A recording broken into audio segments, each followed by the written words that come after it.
regular board meeting of September 22nd, 2020 at 7 p.m. Please rise for the Pledge of Allegiance.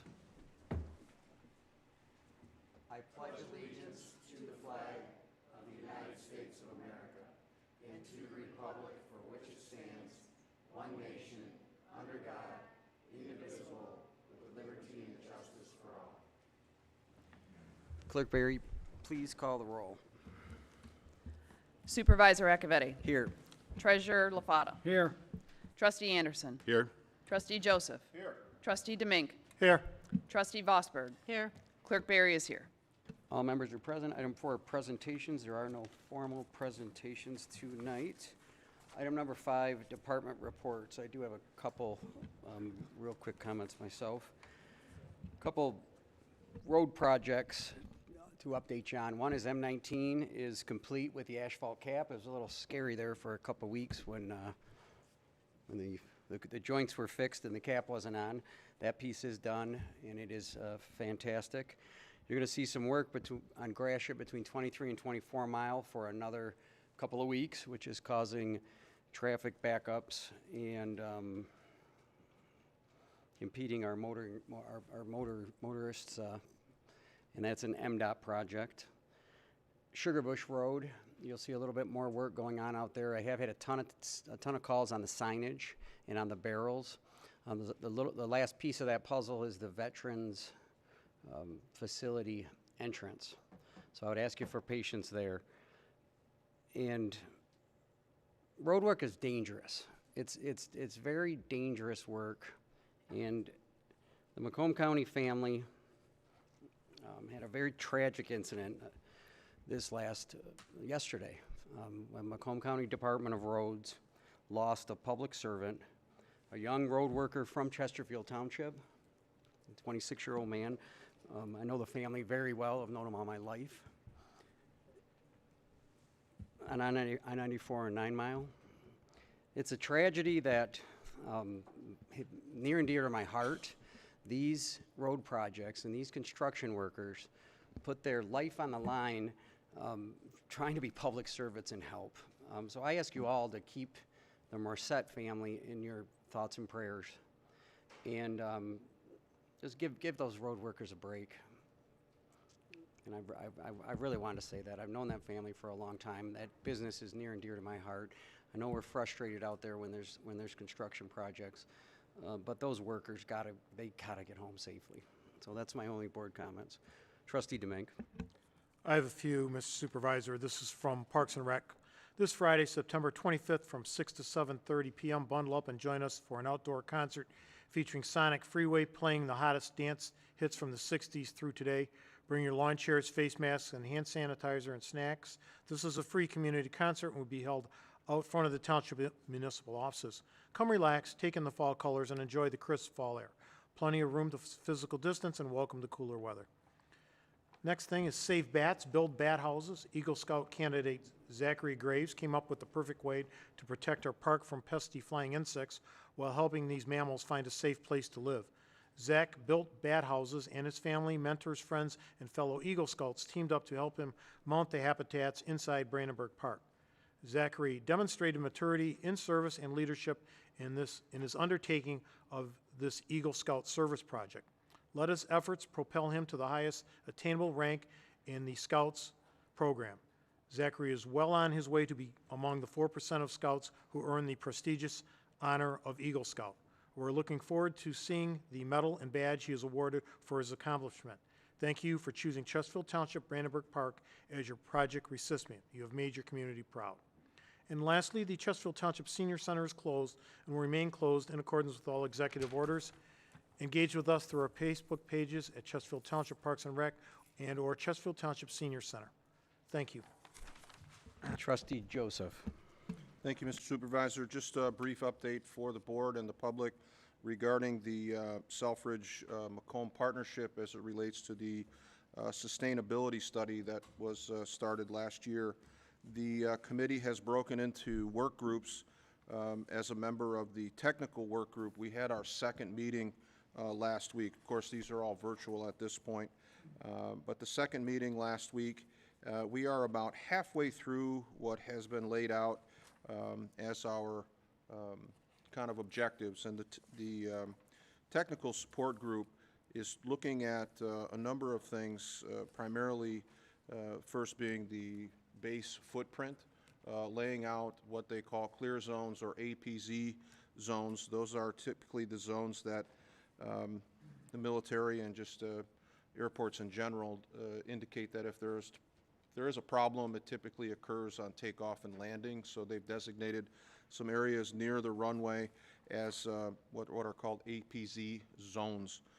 Unfortunately, as we've talked about in the past, a couple of those fall on the south end of our township in a development area that we would like to see move forward.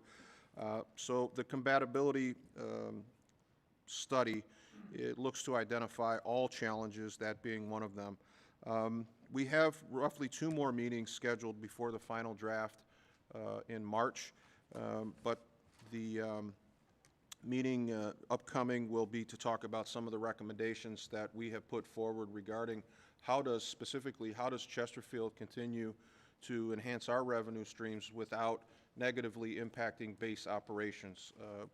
I don't think that the F-35 has been completely abandoned. There still is some interest in trying to secure a foothold for the F-35 here in Macomb County. But in order to really put ourselves in the greatest possible position to be considered, the sustainability study needs to be complete. So it continues to move forward, and I will update the board of any significant developments should they come in. But right now, we're just exploring some of the challenges associated with the base.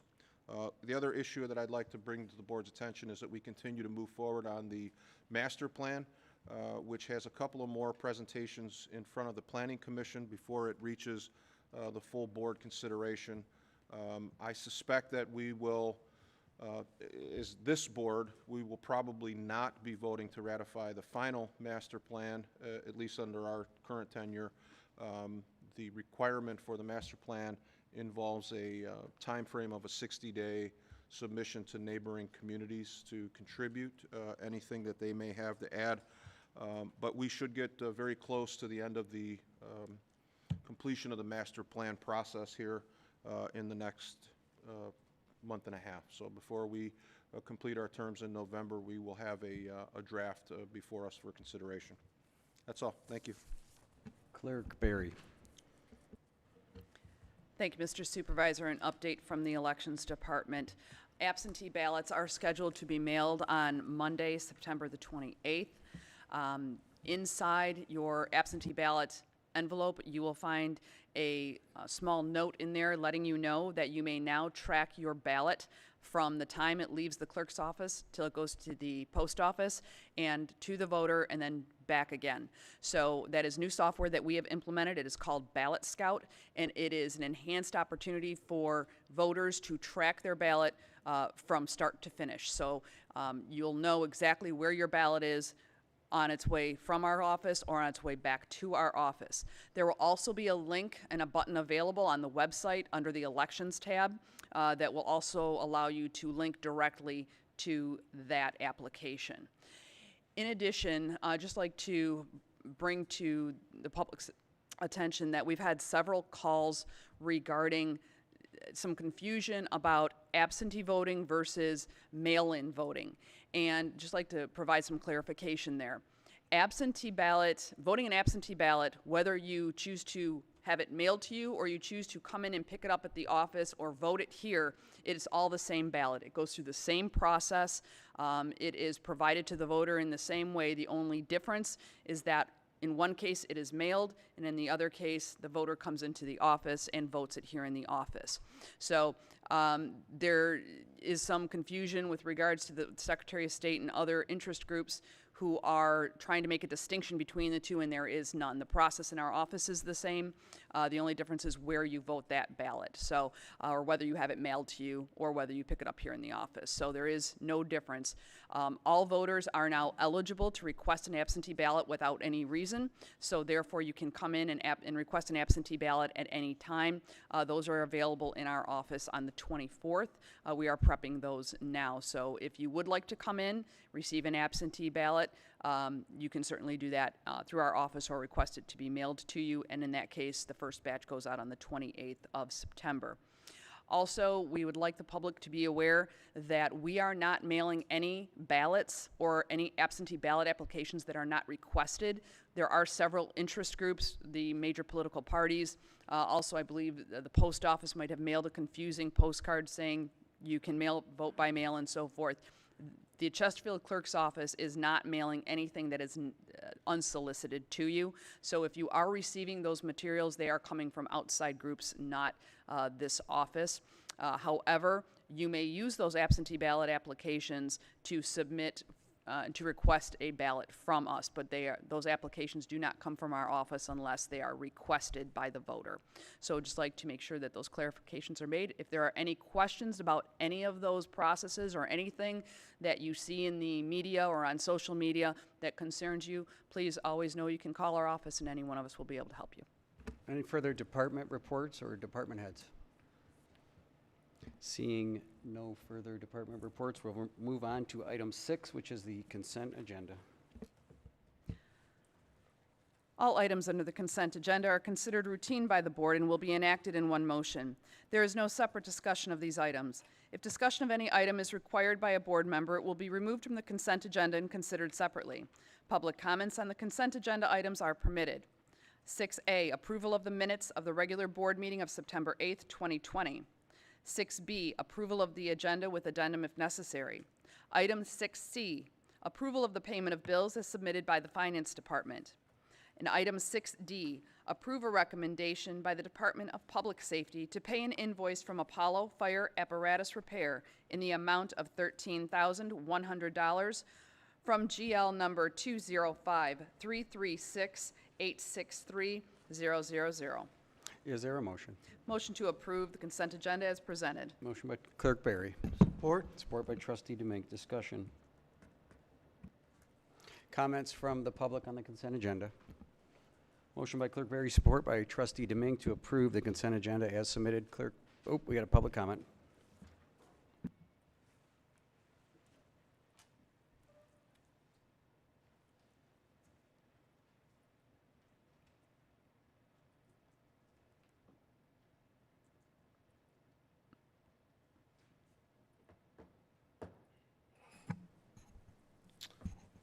First name's John, last name's Spica.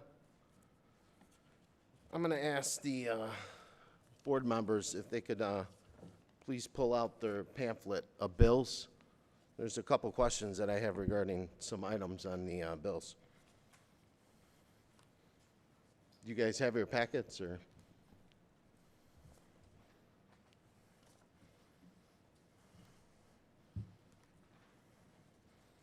Okay, on page 2 of 4. I'm sorry. On page 1 of 4. If you could explain what some of these charges are and why the taxpayer is flipping the bill, I'd appreciate it. I've got a charge listed on there from El Charles. It says employee dinner on election day for $119.96.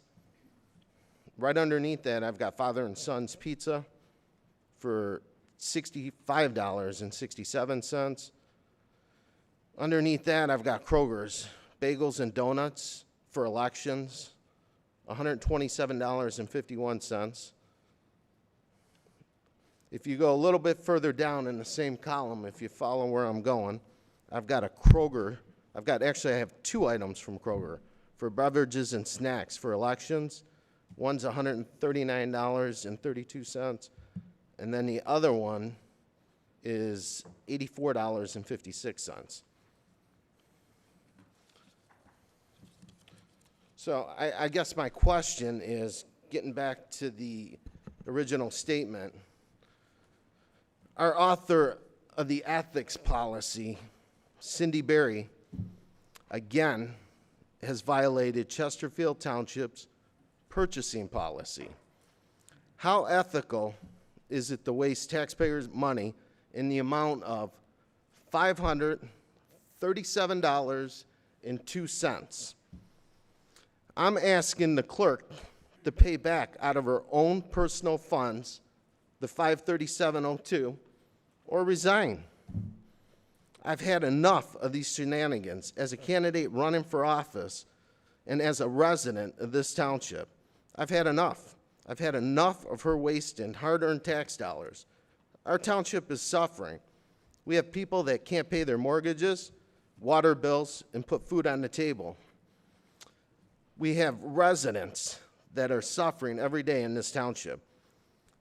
Our attorney, Mr. Seabird, in July of 2020, this year, and I'm sure you guys all got the memo, and Cindy, you were CC'd on the memo, Mr. Seabird in July issued his own legal opinion to this board on the food purchasing policy. His opinion was that it's in violation of Chesterfield Township's purchasing policy. Did all of the board members get the memo that Mr. Seabird sent out? I'm going to assume you did. I know Clerk Berry got it because she was CC'd on it. How many times do we have to go over this? It's wrong, it's unethical, and it's a waste of taxpayer dollars. Supervisor Acciavatti, I hold you responsible. You're in charge of everyday operations in this township and enforcing policies. We don't have a superintendent, so you're the guy. All enforcement of policies is the responsibility of the supervisor. Supervisor Acciavatti won't say anything to Clerk Berry because, again, she's that fourth vote. Point of information, the question was about the bills. This is beyond the scope of the bills. It's not beyond the scope. It's all relevant to what I'm Please. tying this into. This is a technical question, It's deserves a all technical tied answer. in. Please.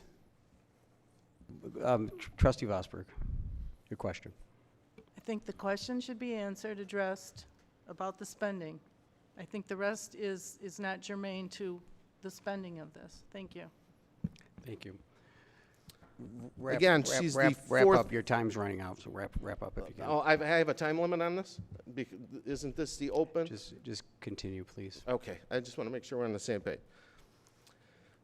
This is why she's the fourth vote. In order to get anything passed in this township board, you need 4 votes. This is why Supervisor Acciavatti wants his rubber stamp Elliott in the treasurer's office. This is Does not anyone relevant. This is believe for a campaigning. minute Keep it on. This is this campaigning. relevant to us paying the bills? On the agenda item only, please. And yes, there's 5 minutes for agenda item. Just make your comments based on the agenda item.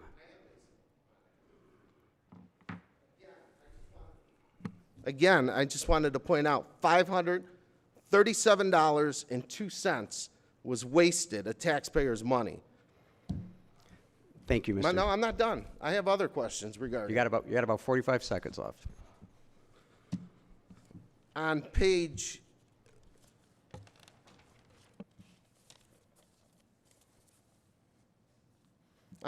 2 of 4, I'm sorry, 3 of 4, on Weber Paddle Park, there's a plaque that we paid $219.50 for. Can you tell me that fund, 92815, can you tell me exactly where that money came out of and why we used that fund to pay that money? And again, we've got legal counsel here telling us that we cannot use taxpayers' money to pay for food. If you don't like the policy, Clerk Berry, then change the policy. Quit violating the policy. You've constantly done it for 8 years, and I'm tired of it. Enough's enough. On the agenda it's item. not going to fly. Thank you, sir. Any further public comment? Any further public comment? Back up to the board for approval of the consent agenda. We have a motion by Clerk Berry, support by Trustee Domingue. Trustee Joseph. Yeah, Mr. Supervisor, could we address a couple of these? I don't know how we do it. I mean, is the procedural to pull the bill portion of the consent agenda so that the board can weigh in? Typically, the board is not allowed to weigh in on any consent agenda item, and I'd like to address a couple of those. If the board would like to address this, we would need an amended motion and amended support to approve the consent agenda and pull off whatever you would like to pull off. So the board policy has been no separate discussion of any item unless a board member requests it. I'd like to request the removal of the payment of bills. I have a quick response to that issue that I would like to address, and I don't think our current format allows it unless that portion is pulled, so if I may.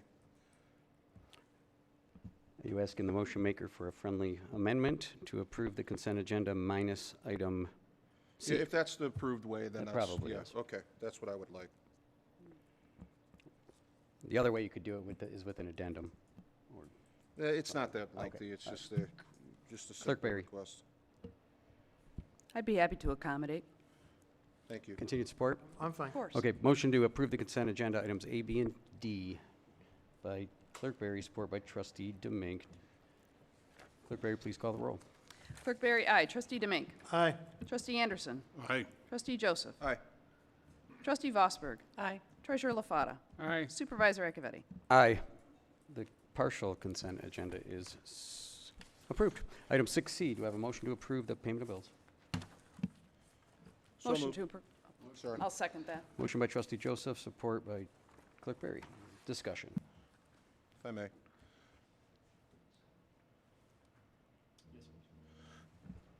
I made the motion to approve the bill run. There are a number of vendors in that bill run who, that's the only mechanism for them to be paid is the approval, I don't know, is my microphone on? I can't. Okay. Okay, thank you. The motion to approve the bill run is the only mechanism for all of the vendors who do the work in the township to get paid. The issue of food and food for employees has come up on a couple of occasions. We've asked for a legal opinion.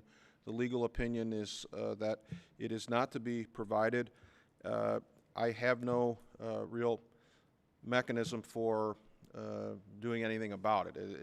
It is a bill that shows up, and again, we've gone over it a few times. To me, there's not really much that can be done except withhold these things. Treasurer LaFata has weighed in on it. It seems to be a practice of neighboring communities, I think, is what we were advised by the clerk's office, and therefore deemed allowable. I really don't have anything other than that to say about my approval of the bill run, except that there are a number of other vendors in that bill run. So again, I share some of the concerns. I don't know why we keep paying for food, but that is our practice, and that's all I can tell you. Treasurer LaFata. Well, I think there was a question asked by Mr. Speaker is why it's being allowed. There is in question the fact that there is a violation of our current purchasing policy. I don't know why we violate the purchasing policy, which is not ethical, when it could be just as easily amended if that's what the board wants. But it seems like we just seem to ignore certain irregular activities that aren't consistent with our process and procedures. I personally don't understand why, Mr. Speaker, but it seems to be a regular occurrence. It could be fixed by the offender. There was plenty of time between the primary and, to do some changes or ask for an amendment of the purchasing policy as directed by our legal counsel, but it doesn't seem to be important enough for that to happen. To me, it's just a prime example what happened to the ordinance that wasn't obeyed last week as far as political signs. I can't help you. It's a matter of what the board wants to do, and it seems like the board wants to approve something that's not approved by the purchasing policy. Not much I can do for you. Any further comments from the board? The Weber PAC, or the Weber plaque is being paid for through the DNR Trust Fund grant, and it is a requirement of the project. Do any other motions or just any other discussion? Clerk Berry. Thank you, Mr. Supervisor. Just to restate, and as Trustee Joseph indicated, we've discussed this several times, that the expenses that are in the bill run are typical and customary. Every clerk in every community in the state of Michigan does the same thing. The state of Michigan allows it. They even allow for a reimbursable line.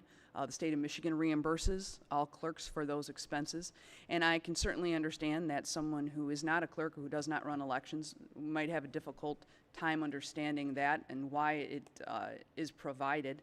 I'd be happy to take that time separately from this to discuss that with anyone who would like to. And we can go over why those issues occur and why we provide food and beverages for election workers, particularly the AV Counting Board, who is sequestered for the entire day, and so on. So there's a number of reasons why, from an operational perspective, we do that. And again, perhaps a change needs to be made to our purchasing policy to accommodate that.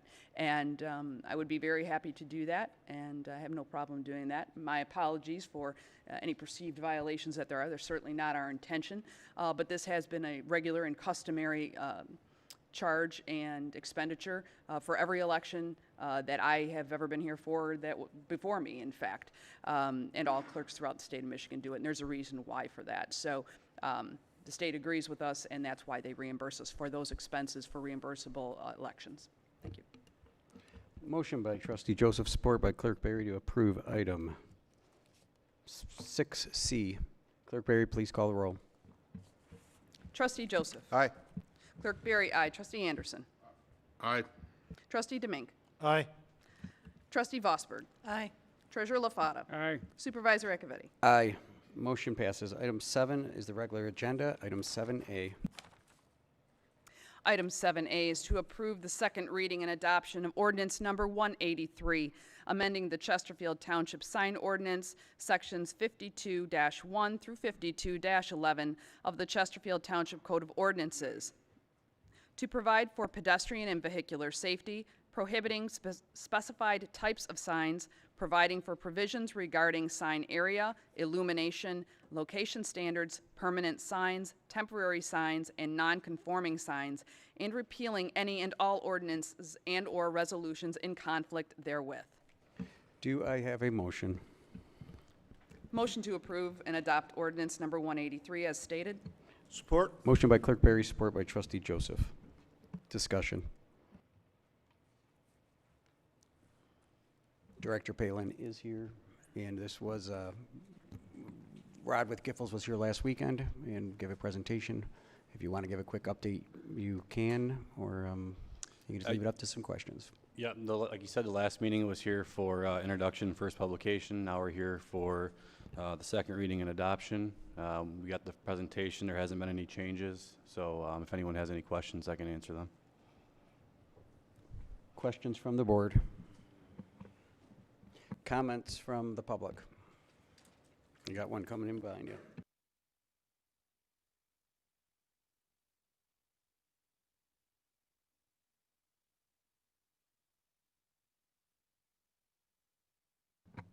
First name's John, last name Speaka. In reference to the sign provision, and 2 weeks ago when we met, Clerk Berry made it sound like we had a 60-day sign ordinance in effect where you could put your signs up. Again, here's another clear violation by a clerk. It's a 45-day period before you can put your signs up, and her signs were up way before the 45-day. So not only do we have a violation with the food purchasing, now we have a violation with the signs. It's a continuous pattern that we have with certain individuals on this board, and I'm really tired of it. I just wanted to comment on it. Thank you. Thank you. Any further comments from the public?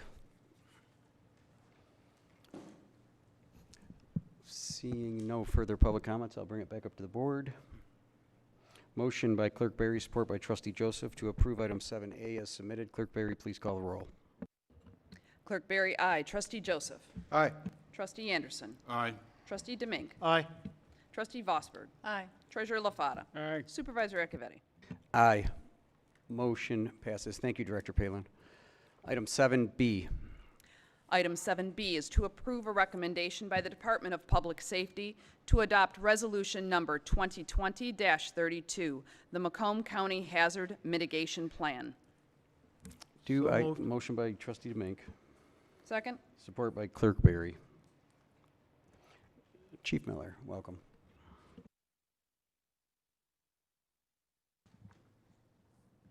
Good evening. Just wanted to bring before you and seek support from the board for this resolution for the Macomb County Hazard Mitigation Plan. This plan, written by the Office of Emergency Management, Macomb County, you could almost conceive this as being the high-level umbrella protection plan for disasters in Macomb County. They reach out to all communities in Macomb County that are covered under this plan for their endorsement and support of it. You could think about this as like the 10,000-foot level of how we deal with a disaster. Below that is our Chesterfield Township Emergency Operations Plan, which is also authored by the Macomb County Office of Emergency Management. And then at the ground level, we have our own Chesterfield Township Emergency Coordination Plan, which addresses for our folks in the township how we would act during an emergency situation. Questions for Chief Miller? Treasurer LaFata. Thank you.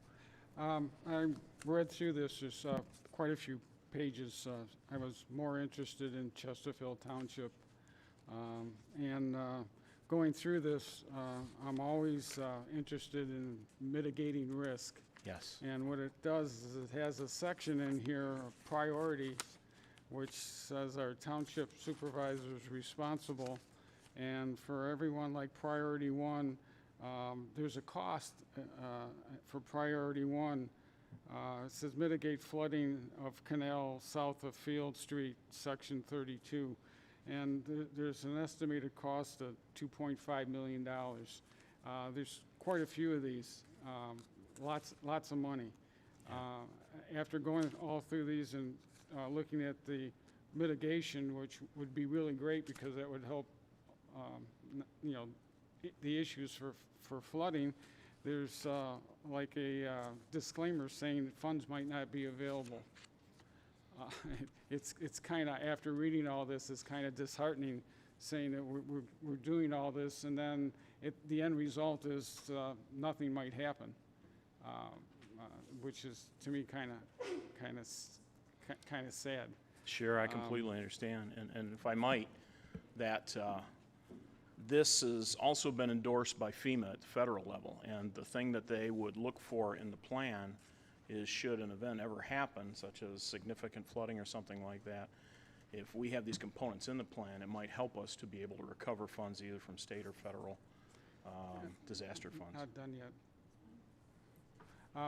Also, I'm looking at the hazard mitigation plan, and it actually states that Selfridge Air Force Base is a primary nuclear target, which doesn't give me a warm, fuzzy feeling either. So I just thought I'd bring it to everybody's attention, but we have a target in our backyard. We do. So, thank you. Thank you. Trustee Vosberg. Thank you, Mr. Supervisor. Through the supervisor to the chief, part of why things are listed in plans like this, even though there's not funding for them, isn't that also, you said part of it for FEMA, perhaps we could get help if should the occasion arise, but isn't it also, should grants become available for mitigation, that because it's in our plan, we have it already in there, and we can cite that to apply for grants? Absolutely. Is that part of the reason why we do that? Right. Yep. Thank you. Any further comments from the board? I'm very impressed with the plan. It does need to be updated every 4 years, as I understand it. We do That's have one on file now. This will be an updated version. Of the 312 pages, a lot of stuff stuck out, and yes, there's a lot of big price tags on it. But one that stuck out that I think was misnumbered on there, and that's the I-94 and 23 Mile Road interchange from a traffic accident safety standpoint. And the fact that that's on the list, we all know it should be on the list. If we extended that from Gratiot to Donner, I would make the argument that that's number one. The fact that that's on the list might get us the $100 million to get an interchange there in the next 10 years that comes through MDOT. So kind of a technicality to enforce this, but a lot of work went into nailing those specific risk areas, and I recommend its approval. Thank you. Keep that on the radar. Thank you. Any a follow-up from Trustee Vosberg? Does the motion include any errata, like you referred to, that it looked like it was misprinted, perhaps? No, that was just my off-the-cuff comments Oh, that- I see. of how MDOT did, how they gather traffic crash data from a single intersection. If they took like 4 or 5 on each side, it Thank you. was my own lighthearted. Any further comments from the board? Questions from the public on the 312-page document and the resolution that we will be adopting, 2020-32? Seeing no comments from the public and no further comments from the board, we have a motion by Trustee Demink, I believe, supported by Clerk Barry, to approve item 7B as submitted. Clerk Barry, please call the roll. Trustee Demink. Aye. Clerk Barry, aye. Trustee Anderson. Aye. Trustee Joseph. Aye. Trustee Vosberg. Aye. Treasurer LaFata. Aye. Supervisor Acciavatti. Aye. Motion passes. Thank you, Chief. Item 7C. Item 7C is to approve a recommendation from the Department of Public Safety to purchase a heavy rescue truck from SVI Trucks in the amount of $478,250 from GL number 20534098600. Do I have a motion? Move to approve. Motion by Trustee Vosberg. Support. Support by Trustee Joseph. Discussion, and Director Kirsten, you want to kick us off? So some background on this request for purchase. What we've done is we've remodified our fleet over the past few years. We've entered into the technical aspects of the fire service and rescue and technical services side. And what we found we needed, because of the equipment that we had throughout the building, was we needed a special vehicle to haul that equipment.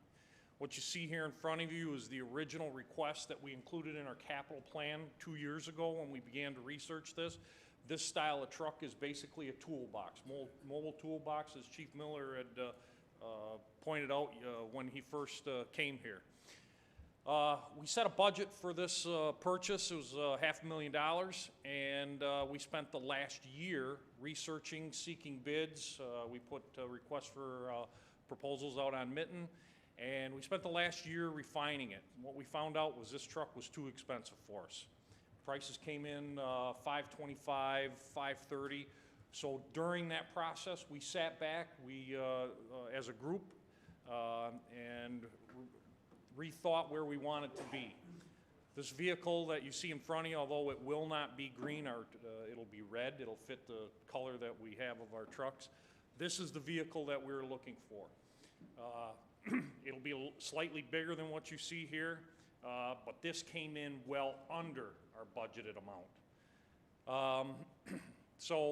Again, I'll go back. The purpose of this truck is to haul technical equipment, firefighting gear that you don't normally place on an engine or a response engine, and this will be a specialty vehicle. You'll see that it has a light tower affixed to the top of it. It's got extra-sized compartments for our rescue, our trench rescue gear, our airbags, things that we will need, specialty items at a call for service. Again, it came under budget. We did put a contingent amount in our request just in case there were some items that we left out. I think we covered the process pretty thoroughly. We vetted them pretty well. We're here tonight to make this request for purchase. Just a point of note too, if you approve this tonight, this truck will take about 450 days to build before we take delivery of it. And that's common throughout the vendors that we did speak with. Questions from the board for Director?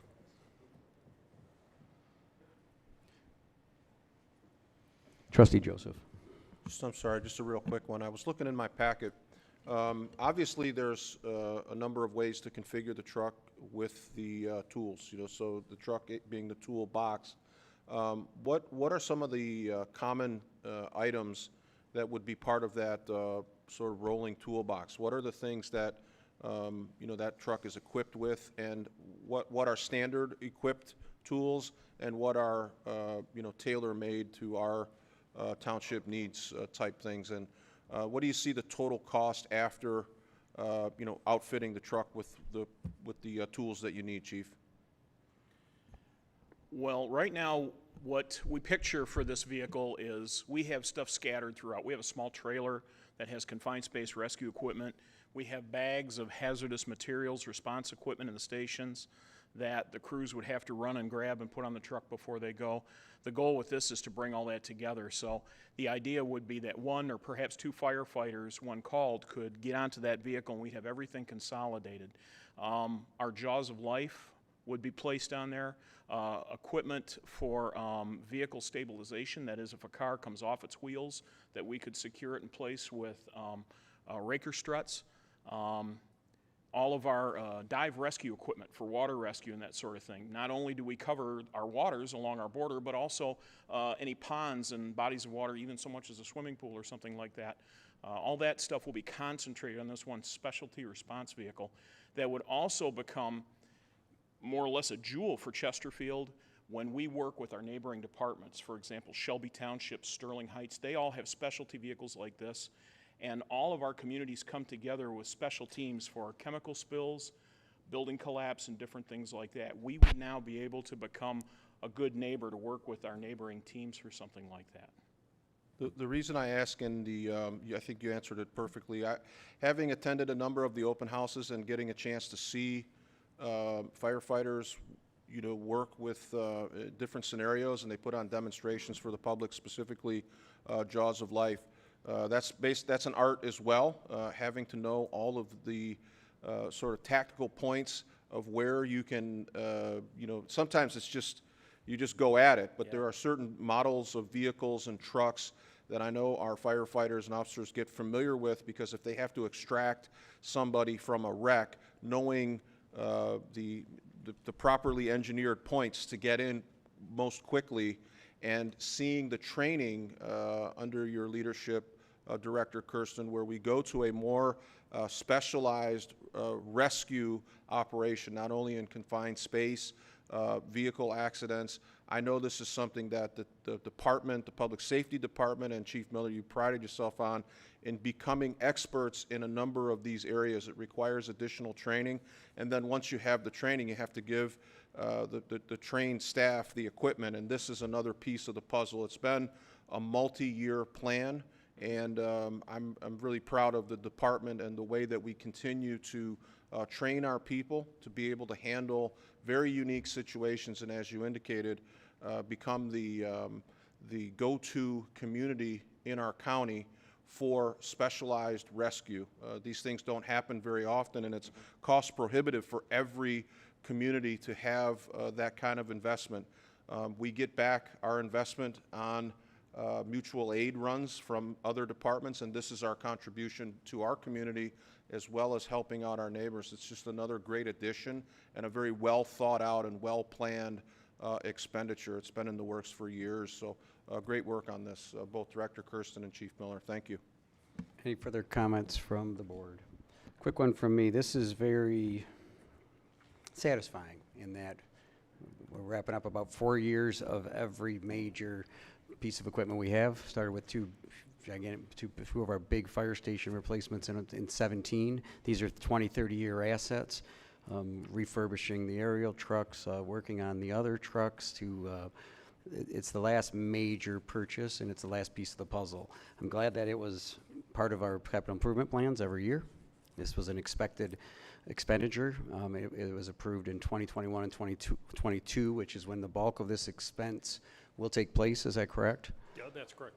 And another component to it, just so we still have 2 reserve trucks that are on the market for sale that we'll bring some capital back with those. That was going to be my next question about for you to point out that the 2 pretty substantial trucks that will be offloaded to right-size the equipment needs and bring in a substantial amount of capital. Coupled with the finishing of the fire station, we have clearly updated all of our equipment. These are 20, 30-year assets. So it's the last piece of the puzzle, and I thank you. Any further comments from the board or comments from the public? Motion by trustee Vosberg, support by trustee Joseph to approve item 7C as submitted. Clerk Barry, please call the roll. Trustee Vosberg. Aye. Trustee Joseph. Aye. Trustee Anderson. Aye. Trustee Demink. Aye. Treasurer LaFata. Aye. Supervisor Acciavatti. Aye. Clerk Barry, aye. Motion passes. Thank you, Director Kirsten and Chief Miller. Item 7D. Item 7D is to approve a recommendation by Public Works to award the construction of the 23-mile road emergency water main repair at Fish Creek, Project 1022-2020, to the lowest possible responsible bidder, Pamar Enterprises, at a cost of $270,799. Public Works is also recommending the approval of the total project cost of $349,819 from GL number 591000150. Do I have a motion? Motion to approve as stated. Motion by Clerk Barry, Support. support by trustee Vosberg. Director Coddington. Good evening. We came to you guys earlier in the year. This is our biggest water main on 23 Mile Road on the north side of the road, and it broke right underneath the Fish Creek. We had no ability to fix it, nor did it make any sense to fix it, try to fix it underneath the county drain. So we simply temporarily capped it off on each side of the creek and rethought this out, got engineering involved, and had to redesign it, figure out a way how to get a new pipe underneath the creek and hook it back together. So this is our main artery that is severed. We were able to get 5 bids, which we were very happy about. They were all pre-qualified contractors that work underneath the township, and we're very satisfied with the price. It came in a little bit under budget, so we were happy with that. And with that, we'd like to get your guys' blessing and get this fixed and get that water main back open and get the loop back open. Thank you. Questions from the board? Trustee Joseph. Could you explain the temporary fix that we have right now, Mr. Coddington? So it's capped on each side, but it is a main artery. How do we have water flowing there now? Well, we have other loops like 24 Mile Road, Cotton Road, Donner Road, but that is our main artery. So it is severed. There's a break in it right now.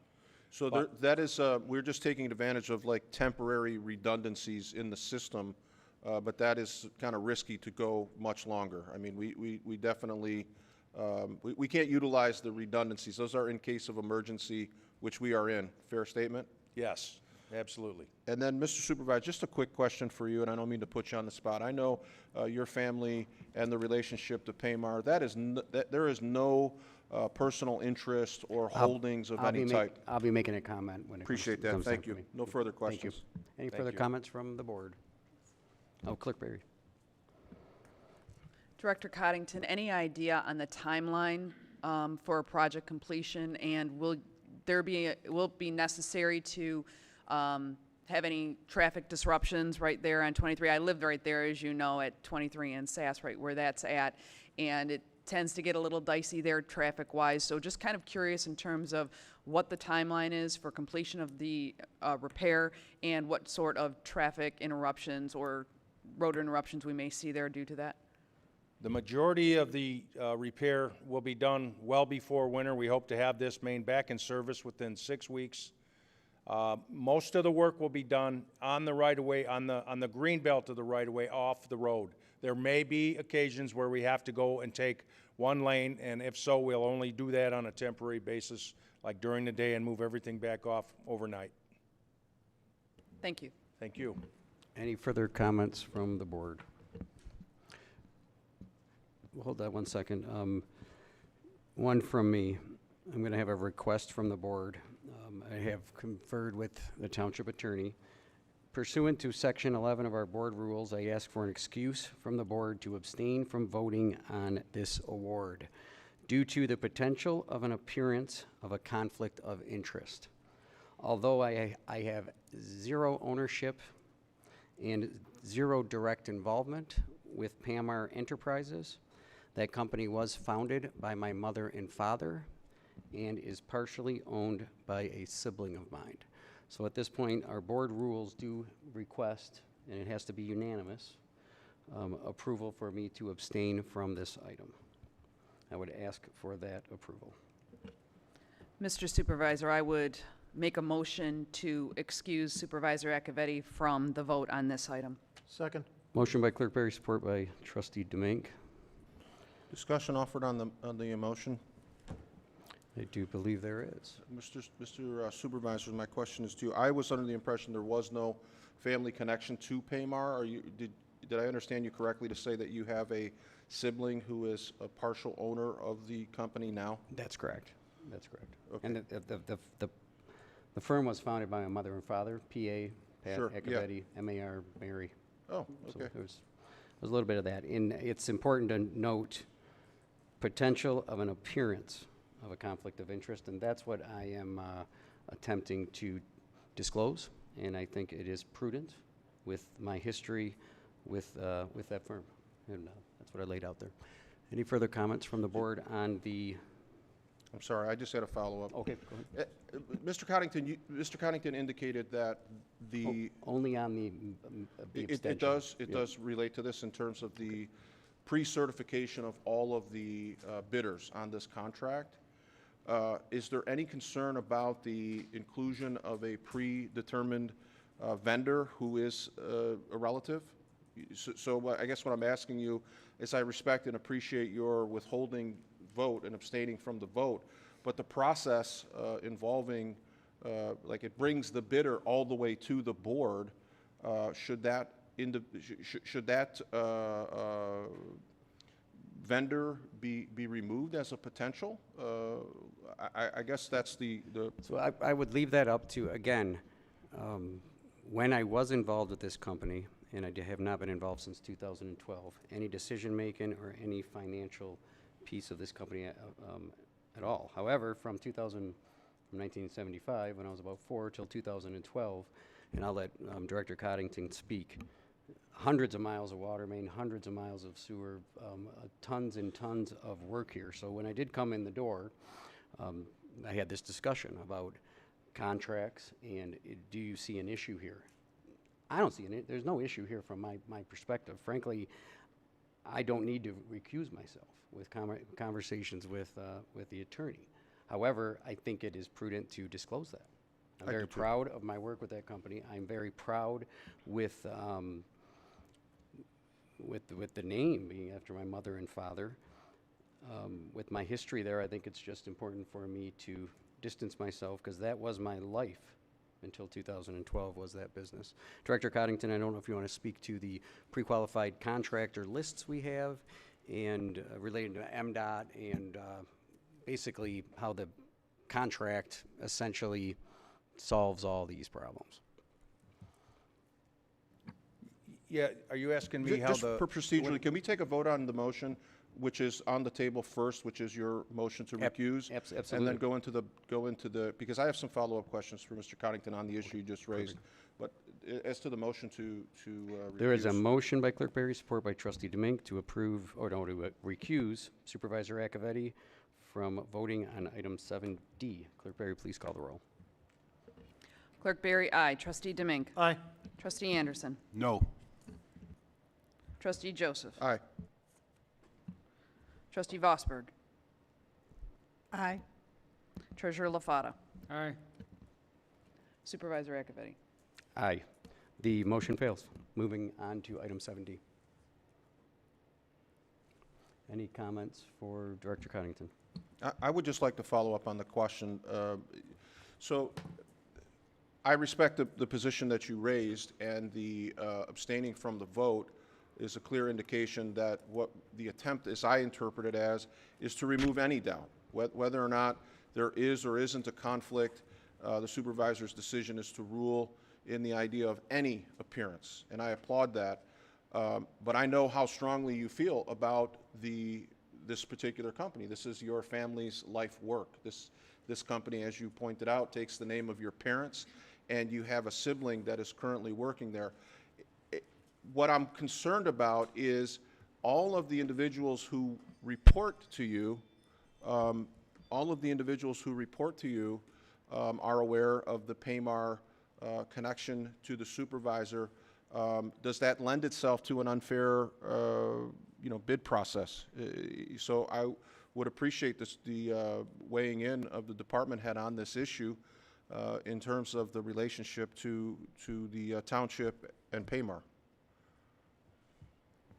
Very well. Let me first say that all the bidders, they came in with sealed bids to the clerk's office, which is the normal operation of every big project over $20,000. Pamar has been doing work in this township for longer than I've been here. And they have been emergency contractors to help out with emergencies in the past and such, well before Dan sat on the board. They're well-respected. The qualification to become pre-qualified has to do with your ratings on how much work you do previously, how your record is with MIOSHA, and if they have any outstanding lawsuits. And that's how they get pre-qualified in the township. Thank you. Any further comments on the board? Treasurer LaFada. The only thing I'd be concerned with is if there was a project overrun and how it would be treated, that would be a concern. It seems like there's a lot of projects, and there's been called approved change orders, and they seem to readily, be approved without some kind of responsibility as to why. And that would be one of my concerns, being so close to one of full-time elected officials passed. There, And I would assume that it wouldn't be treated any different, but I would never be sure. fair enough question. There is a contingency built into the plan. I hope we don't have to use it. I hope it goes smooth, and I hope we come under a little under if possible. Trustee Demink. With regards to Pamar Enterprises, because of my upbringing through my father being water superintendent, who's been gone for 32 years, Pamar was doing work for this township back in the 80s. Long-time company. Mr. Pat Acciavatti Sr. and my father were very good friends, and from my upbringing and being around here and being around the township and stuff like that, I can attest to it's a very well-run company from back in the days. They've always done work for the township back when I was a little guy, and I don't feel there's any type of inference. And in fact, Mr. Acciavatti, I know there's a sibling, but there's also another major owner of the company, correct, sir? That's correct. Okay. I'll comment again at the end here. Treasurer LaFada, you want like a follow-up? Based on Director Coddington's plan on not using contingency, I feel a lot better about this, so kind of hold you to it. Thank you. Thank you. I am, and I totally respect Trustee Anderson's no vote. I have no issue voting on this. I have no direct involvement with this company. I have just as much involvement with this company as a lot of the other companies on the list. When you're in this business, sewer, water, road building business, it's a for the amount of time that our family has been in it. You have relationships with virtually every vendor and every contractor out there. When I was in the state legislature, there were tons of Michigan Department of Transportation jobs that I had a similar type situation on. Zero direct involvement, zero. The bid process is the bid process. There's state law that lays out what the bid is and what a differing site condition is, and I have every confidence in the department and every confidence in this firm and frankly the other firms below. But the integrity of the competitive bid process shows that Pamar is low bid like they have been multiple times in the past, and I wanted to disclose that, and I'm very comfortable with voting on it as well. Comments from the public before we bring it up for a vote?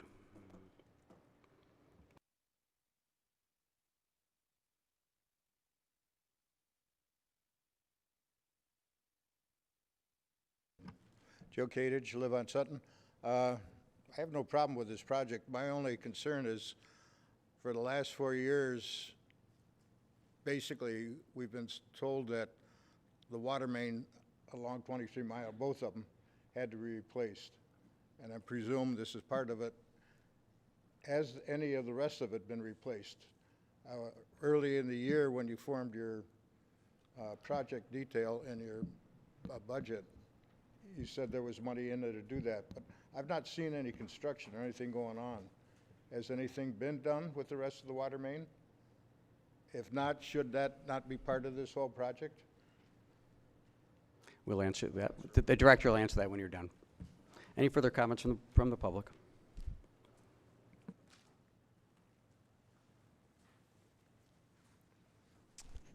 John, speak up. Mr. Acciavatti, if I understand what you said correctly, I just want a clarification on it. You have absolutely no ownership or any stake in Pamar at all. You get no money from the company, is that correct? Thank you. Any further comments from the public? Director Coddington, on the coordination of the 23-mile road Phase 1 project and this emergency project. To answer Mr. Kadich's question, we do have the south side of 23 Mile Road designed. We are still gaining easements. We want to build that as soon as we can. So that one's still in the process. We need a few more easements, and we want to get it out for bid. As far as this repair, we will have a valve on each side. So this will be a brand-new pipe going under this county creek. It'll be a brand-new pipe that'll be there for at least another 50 to 75 years. And if we do any work, which we are going to add valves on the line on the north side, that is going to be another project. But this will be new and stay in place that they can hook to with the new one going forward. I hope that answers a little bit for you. It'll be a permanent repair. Any further comments from the board? Motion by Clerk Barry, support by Trustee Vosberg to approve item 7D as submitted. Clerk Barry, please call the roll. Clerk Barry, aye. Trustee Vosberg. Aye. Trustee Anderson. Aye. Trustee Demink. Aye. Trustee Joseph. No. Treasurer LaFata. Aye. Supervisor Acciavatti. Abstain? Is that my vote, abstained? You Oh, no. weren't excused from Oh, yeah. abstaining. Yes. I forgot that there. Yes. Procedurally, did you just vote yes on a motion to abstain? I voted yes on the, I was Motion to confused approve. that, I was thinking in my head that I was abstained, but I forgot Anderson wouldn't let me. Oh, got it, it's unanimous. I Motion missed that. passes. Item 8 is the addendum. There are no Thank you. addendum. Thank you, Director Coddington. Items 8 is the addendum. There are no addendum. Item 9, public comments. Please state your name and address for the record and limit your comments to.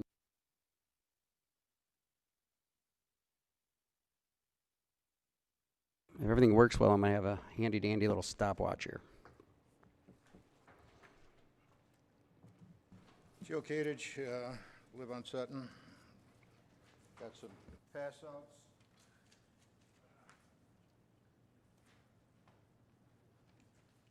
I saw on the paper that you did the groundbreaking for the restoration, shoreline restoration at the park. And I live on the river, Salt River, and you've opened up the paddle park. And I want to get back to some things that you were obligated to do on the river besides the paddle park that haven't been done. We argued about 3 or 4 years ago and right along about getting rid of the phragmites on the river. You sprayed them a couple years. Everybody objected to that. Then we talked about going in and cutting them. Then you talked about burning them. But as you can see on the picture here, the phragmites, now this is just north of where the marsh is, and they go all the way around the river up to Callens, the bridge at Callens. And then beyond Callens, you've got the phragmites on both sides of the river.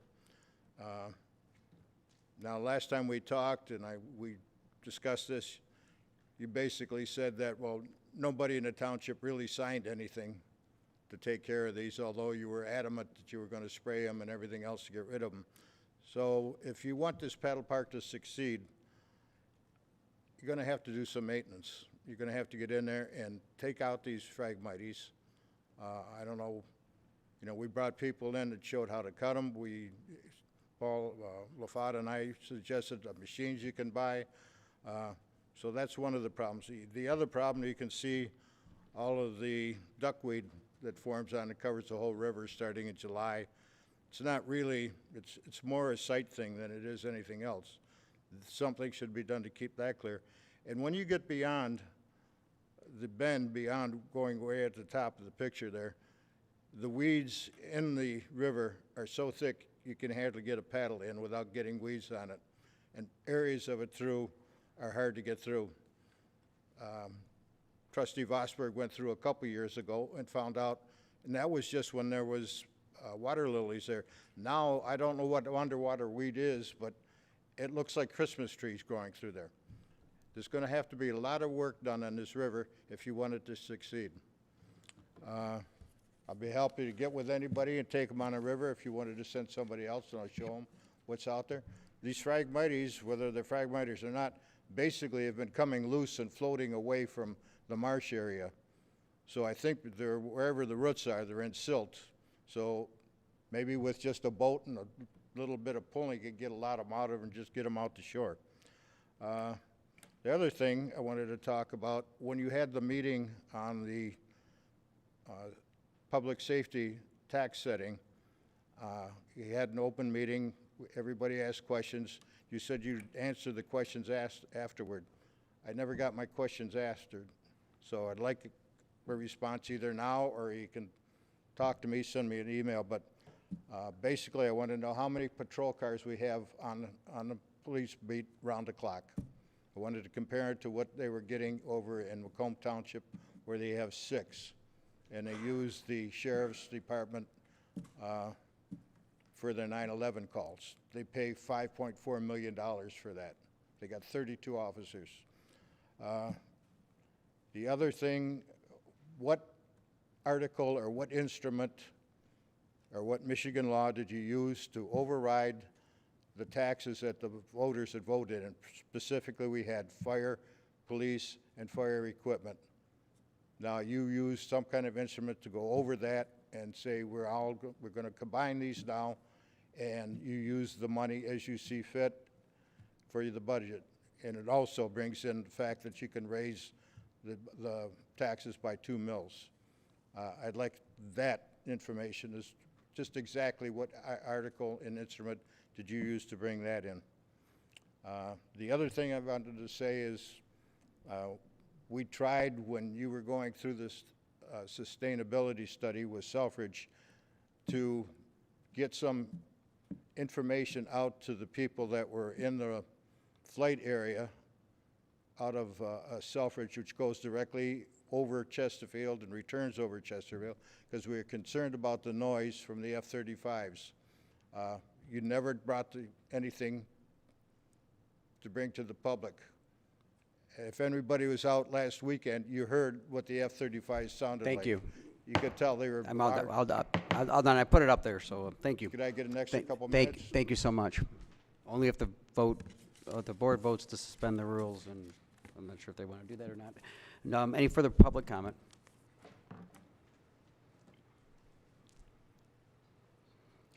Michelle Merriweather. My first comment today is I've spent the last few days speaking with quite a few of our Chesterfield residents, most namely women. And what I want to bring to the board and also to our heads of public safety is there has been a lot of concern because a lot of the women are saying that they are being harassed when they go into Meijer and Walmart when it's starting to get into the dusk hours.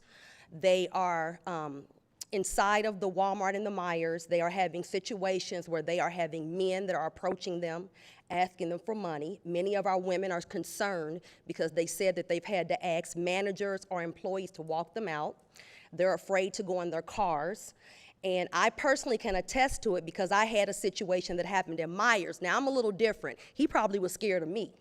But I know for our women, a lot of them, they don't have the same type of, maybe the ability to do so. So they wanted me to address it specifically. And this was actually led by a resident, which I thank her. Her name was Kendall Griggs.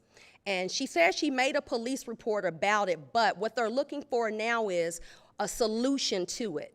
The second piece is I received a lot of complaints in regard to a lot of the panhandling that's beginning to go on at Interstate 94 and Speedway. I believe we have one that's right over there by Walmart entrance at Gratiot.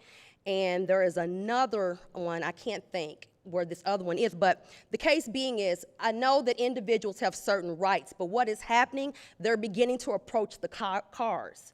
And I watched it, I was out 2 days ago putting up some signs, and I watched the woman in Walmart over at the Gracia side, and she was just going up to every car. And people were complaining, saying, get away from my car. So I think people are becoming a little bit more aggressive.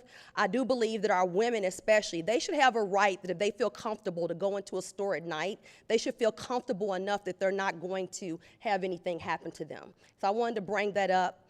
The next piece I wanted to bring up was in regard to the recent accident that happened. Quite a few of the citizens contacted me today and wanted me to ask the board, when there is construction taking place, are there any type of cameras or anything in the area that perhaps that can better watch our construction workers to avoid certain situations or accidents and things like that? I don't know, I'm just bringing that forward. And then the next piece was in regard to, this is my last one, it had to do with the voting. I wanted to thank Clerk Berry because she did explain it. We did have a lot of questions, again, I got them. They came at me about the in-person early voting. So I do believe that there's going to be some PSAs going out and things like that. I had heard that from your staff, but I just wanted to make it, just to bring it to fourfold because they're very interested in it. So those are my three for today. Thank you. Thank you.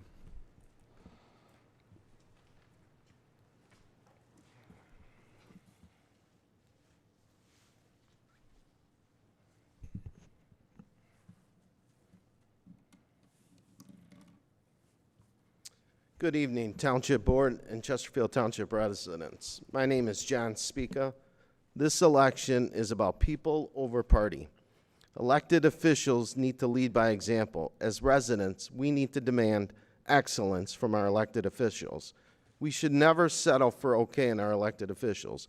Each and every one of our elected officials are on a job performance review. We're in an election year. We, the people, have the power. This is our time to show our elected officials that we mean business and that the shenanigans that are going on in this township are going to stop. We have the power by our own individual vote to clean house and drain this township of all the wrongdoings and have a fresh new start. I ask the residents, should our elected board be reelected for another term? Have they met their fiduciary duty to serve the residents? Have they done what they promised to do? Have they represented Chesterfield Township in an ethical manner? My personal opinion is no, no, and no. Clerk Berry, Supervisor Acciavatti, and Trustee Vosberg, in my opinion, don't deserve another term in this township. All three, including Dan's rubber stamp shadows candidate, Elliott, are all working together to undermine the well-being of this township and the residents. Clerk Berry is working less than part-time hours and receiving a full-time salary of $88,628.41. Where on God's green earth would she ever find a job making that kind of money working part-time? She wouldn't, she knows it, and I know it. She will stop at nothing to try to get reelected again on the taxpayer's dime. Clerk Berry is consistently in violation of the board's food purchasing policy. On July 23rd, 2020, council's legal opinion was that during the election training sessions, food reimbursement is not permissible under the board's purchasing policy. Clerk Berry continues to violate this policy among many other policies. Clerk Berry does not deserve to be reelected. Supervisor Acciavatti, our incompetent, ego-driven supervisor, needs to go. An ego-driven leader ignores holding subordinates accountable for their performance to define roles, responsibility, accountability, and potential risk in hopes that everyone will like him and help protect his image when there is failure. Supervisor Acciavatti claims to be integrity-driven. He is so integrity-driven that at the State of the Township on September 17th, Supervisor Acciavatti complimented Clerk Berry on what a great job she was doing in the clerk's office. Someone that's integrity-driven wouldn't lie to his key supporters, members of the chamber, and the residents about something that he knows not to be true. But Acciavatti did lie.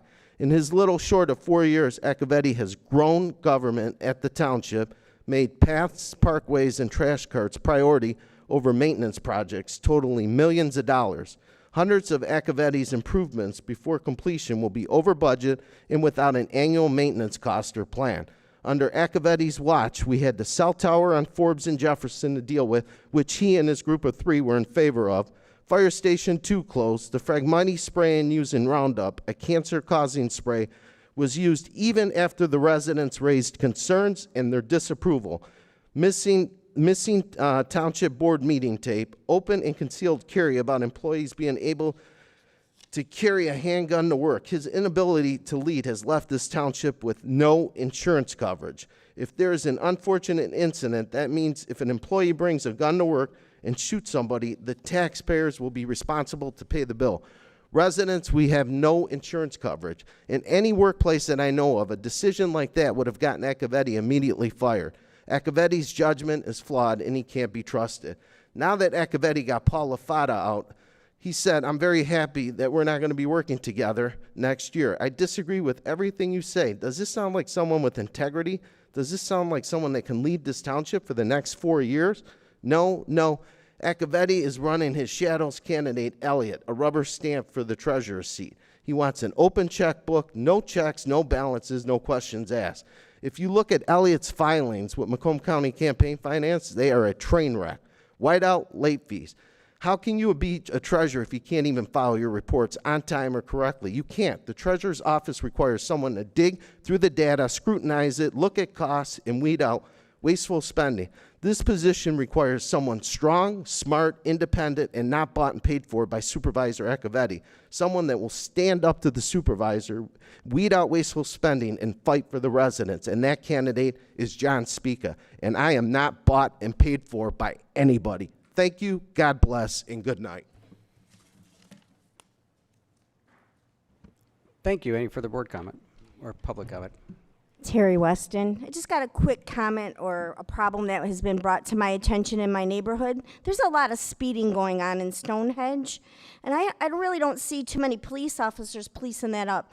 And I was hoping maybe we could get some more police officers visiting Stonehenge Estates on a more regular basis, because they're flying through there, and there's kids that still are playing out there, and it's a big concern. I've had to holler at a few of them myself, and I'm hoping that they could come down and like police up that area a little bit. That's all. Thanks. Thank you. Any further public comment?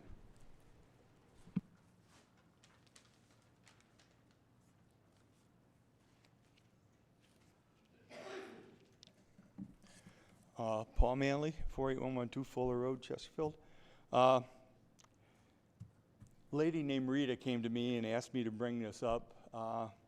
She's from the senior center, and she says the senior center is going to be renamed to Leisure Services, if that's correct, I don't know. And she wants to know what happens to the $60,000 that the aerobics class raised for their gym. Okay? Thank you. All right. And I got a couple things that I got in the mail. One thing I got in the mail, one thing I got in the email. This came in my mail about John Spica, and it says, John Spica can't be trusted. And then, I'm sorry, when it comes to honesty, John Spica can't pass the test. Unpaid debts, false statements, supports raising taxes. Seriously, you guys can't raise taxes even if you wanted to. But, okay, supports raising taxes. And it's sent out by the Republican Party. I kind of went through one of these a couple years ago myself. It's nothing but absolute slander. I'm sure with John it's absolute slander. With me it sure was, because I didn't do half the stuff they claimed I did. Also, I got this email, and there's over 200 people that they sent the email out to. And I'll read it if I got time. As all you know, I am passionate about building an addition to the senior citizen. In 2006, I was first donator to the fund. That was the year I lost my mother and donated in her memory. I started attending the board meetings shortly after that so seniors could have a voice. If I still live in Chesterfield, I would not be voting for a single incumbent because we certainly have no voice with this group. I would also like to point out that the clerk, Cindy Berry, does not come to her office most of the time, an ongoing problem. This is no secret, as one of the trustees took her to task at one of the meetings I attended. And she goes on to say, Annette, a lovely lady in our exercise group, has recommended John Spica for the position of treasurer. I am passing that recommendation along to you. And I bring this up tonight because it seems more and more like this is going down a super negative path. And I don't really think it's all that necessary to go negative, especially when we're able to tell people what we're able to do for them as people that are voted in to help them. And I, for one, will be voting for John Spica, and also Wendy Smith. And she's gone through some really hard slams on Facebook and whatnot. And I understand that Mr. Joseph, he was slammed hard on Facebook and probably Twitter, I'm guessing. And man, this is just uncalled for. There's no reason to do that. People that do that stuff is just cowardly. To not be able to come in front of the person and say what they have on their mind. That's just wrong. I know I went through it, and it just makes me ashamed to see anybody on the township board do that to anybody else. That's all I got to say. Thank you. Thank you. Any further public comment? Move it up to the board. Trustee DeMink. Okay, to start with the comment regarding leisure services. Leisure services is just the umbrella. You're still going to have a senior center, and you're still going to have Parks and Rec. So it's just Amanda Bowers is the director over both, Mr. Manley. So you're still going to have a senior center, and you still got Parks and Rec. It's just like an over umbrella for it all. The funding, I'm not sure exactly where everything goes, but senior center's still going to be there. You know, we got this COVID stuff going on, and I understand. You can't ask me this, but okay. So, but I'm just letting you know, it's senior service, leisure service, just the umbrella. We still got Parks and Rec division, and then you still got the senior stuff. So seniors are going to be taken care of. Okay. Ms. Weston, real quick. In fact, there was something I was going to say. The rest of the board, there'll be an agenda item coming up soon. I have had a discussion with Director Kirsten. It's been going on for a couple of months, and it's something that I've wanted for a couple of years. Over the years, we used to have a traffic safety bureau. McNair used to be in it. Robinson used to be in it. So I've been pushing for it. I talked with Director Kirsten. He's written it up. So it's going to be coming back to the board that we're going to ask for a traffic safety bureau. It'll be 2 guys that'll be assigned to traffic safety, 8 hours a day, 5 days a week, 1 marked car and then 1 slick top or semi-marked. Slick top, I'm sorry, just terminology in the business. Mr. Anderson, you know what I'm talking about. So it'll be coming back to the board to put 2 guys into traffic and hiring 2 more officers. I think it's needed. Here's Ms. Weston brought up speeding. I don't know how you guys are. I get calls all the time from residents. Hey, I got cars flying through my neighborhood. I got people blowing stop signs. We got high accidents at XYZ Street. We got it. This unit, because other departments have it, will be designed to do that. Right accidents and traffic enforcement. They're not going to be out there. The road guys, you can ask them to do it now, but we know they're busy. Trustee Joseph Anderson, the rest of, the guys are busy running calls and stuff like that. They can get into an area and, they're running traffic and then they got to go on a run for something else.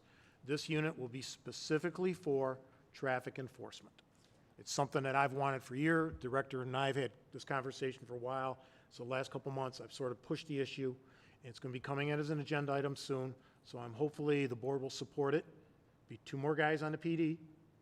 And that's all I have. Thank you. Trustee Vosberg.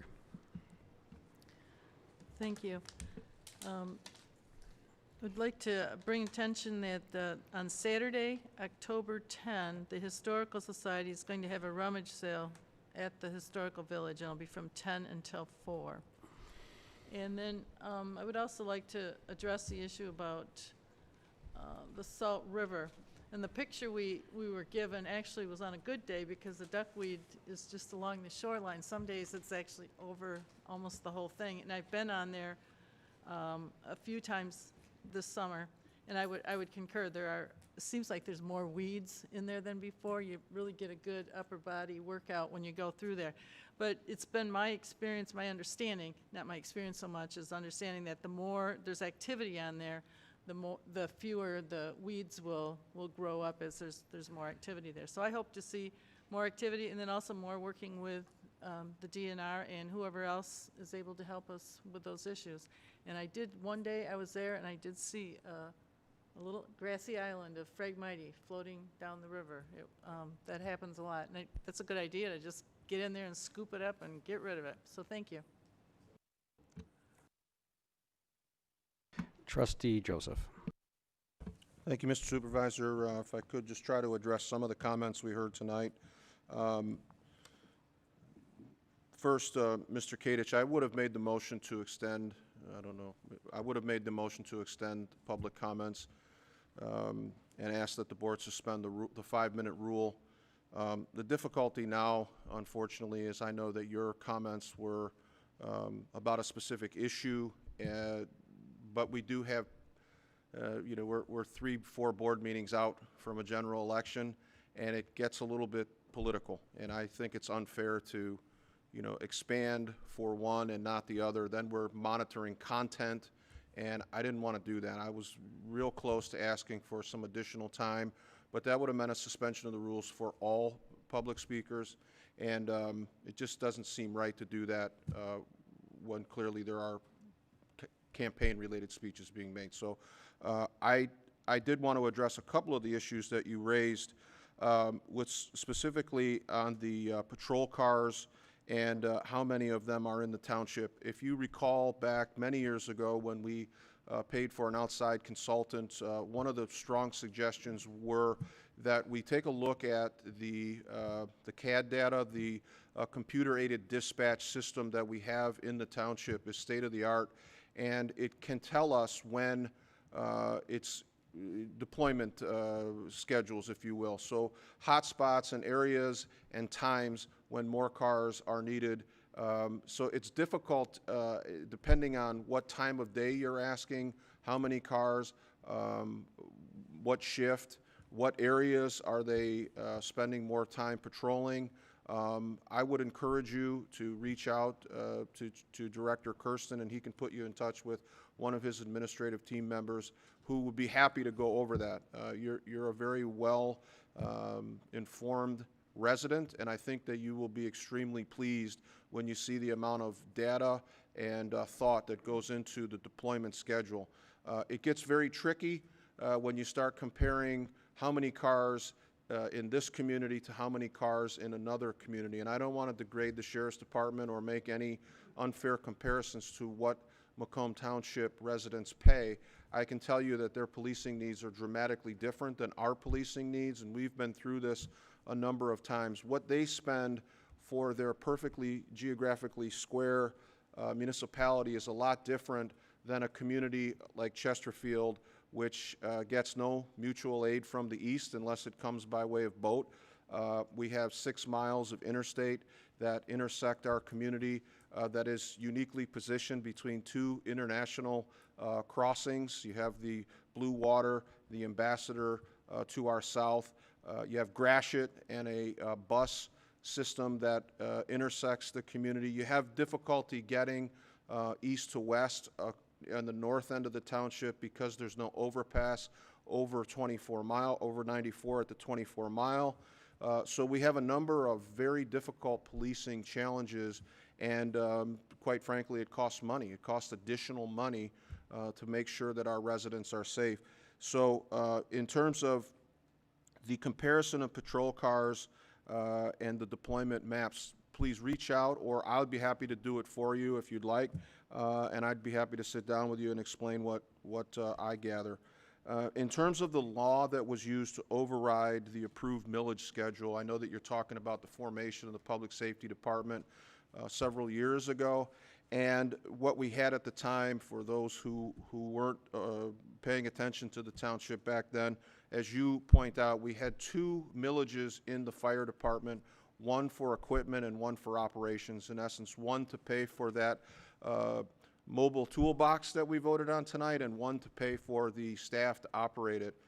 They were very restrictive in terms of how they could be used, and there was a very difficult review process and audit process to determine what funds could be used for what. And they were very, very, very strict. We found complete upside down imbalances in the fund, and we were unable to use equipment money for personnel, and we were looking at possible layoffs even though we had money in the bank on the equipment side of things. On the police side, we ran on a special assessment district which was renewed yearly the way that we do now. We did not override the fire millages. What we did under extensive research from legal counsel is that we opted to enforce the millage rate. The levy gave us the ability to go to a certain number. So we could go up to a certain number in crafting the levy. We opted for 0. So although the millage was passed, it gave us a maximum amount, but it didn't say you must levy that amount. So we opted to levy 0. And that is what we're operating under now. So those, technically, those millages are still available, but the board has opted to levy 0. There are no requirements regarding the minimum. And levying 0 then allowed us the ability to create a public safety department. And in those, we combined the police and fire rescue and the medical response units under one public safety special assessment district. And that was done by a vote of the board. We combined the 2 millages as well as the police SAD, and we rounded down. There was actually an initial tax savings at 8 mills. That was lowered to 7.95 in 2019, and as you know, just a few weeks back, we maintained the level of funding on the SAD at 7.95. So there was no override of any law to negate the millage. We simply just levied the minimum, which is 0. The information regarding the decibel levels of the F-35, there is some data in the most recent meeting that came out, and there are experts that disagree with the decibel reading levels. So it continues to be something that is debated and researched and will be part of the final sustainability study. There really is some I'm not a sound engineer, but there's some fantastic data there that is terribly conflicting given where you take the readings. So if I'm on top of the aircraft, I got something in the neighborhood of, head exploding, and then if I'm a mile away, but am I a mile away with sight and sound, trees, vegetation, so forth. So there's a whole lot of things to consider, and when does a decibel level become hazardous really talks about exposure and proximity to the noise. So that is something that the technical work group is working on, and it will be part of the final sustainability study draft. Mr. Speaker, the issues that were raised are similar to the issues that you continue to raise, and I understand your concerns. I don't really know how to address any of those. You do a fine job on your own, so I'll leave it to you to work out. I think, Mr. Manley, your question regarding leisure services was addressed by Mr. DeMink. As he said, that's an umbrella department of which the senior services operate alongside Parks and Rec under one director. But certainly those are 2 separate operations, and the needs of the seniors are addressed individually. They're not lumped in or forgotten about or diminished because they were combined with another group. They remain a separate entity under an umbrella department.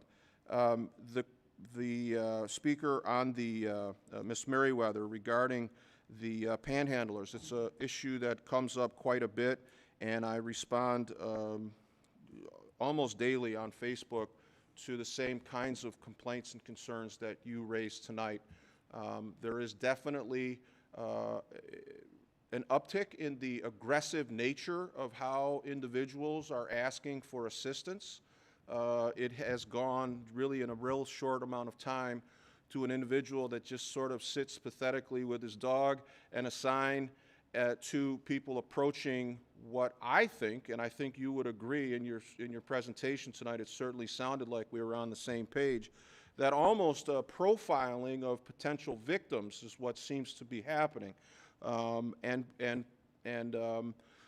Individuals who are maybe coming out of the store in a dimly lit parking lot that are paying attention to their car keys or their cart or anything else make themselves very vulnerable to these individuals who approach under a, I'm just looking for help, but it really seems more like they're being assessed for how big of a victim they may become. It's something that is quite scary, and it's been reported to me as well.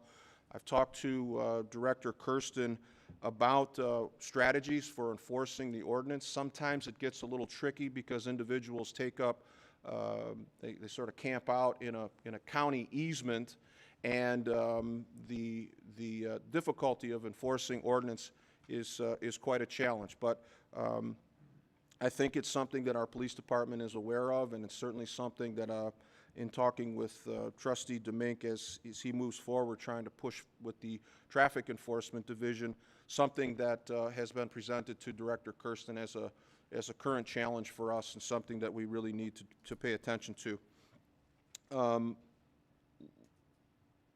Lastly, Ms. Weston spoke about the speeding. I live in that subdivision, and I know that the cut-through on Maurice becomes an autobahn at times, and I think with increased traffic, construction around the township, particularly on Gratiot, 23 Mile Road, whenever you see barrels and cones and things, you can bet that the subdivisions near those and the businesses near those experienced motorists that cut through parking lots, they cut through subdivisions looking for ways to get wherever they're going and avoid the traffic.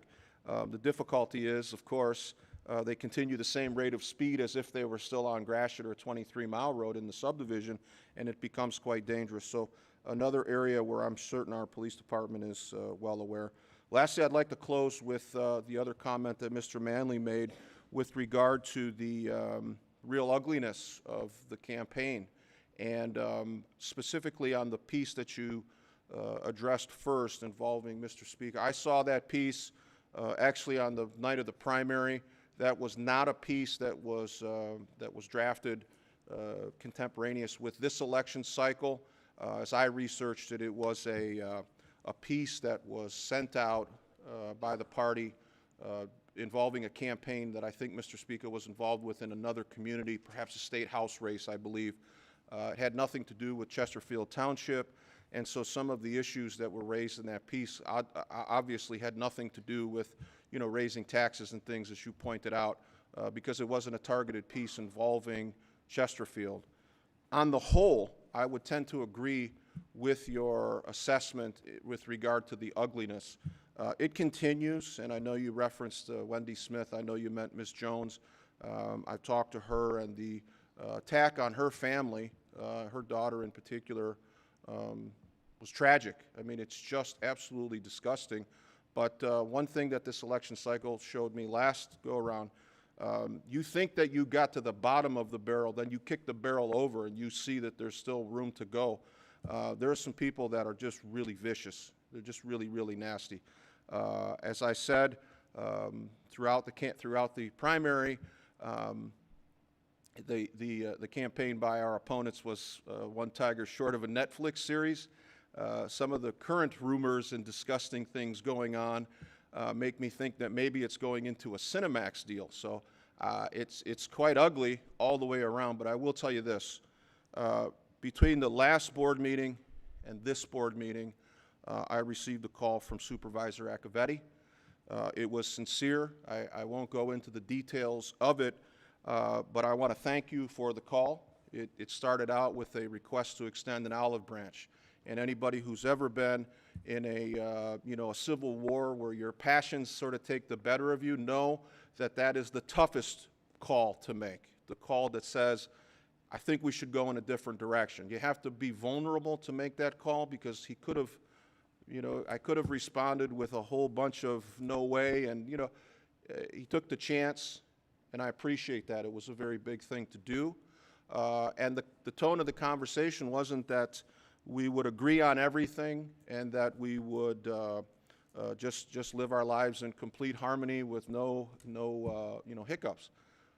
But a commitment to do things a little more respectfully is always good. And then the other area that I appreciated the most, which was an opportunity to look at the things that we've accomplished in the last 4 years and what we, if we're given the opportunity to continue to serve, what we will do for the benefit of our township residents moving forward.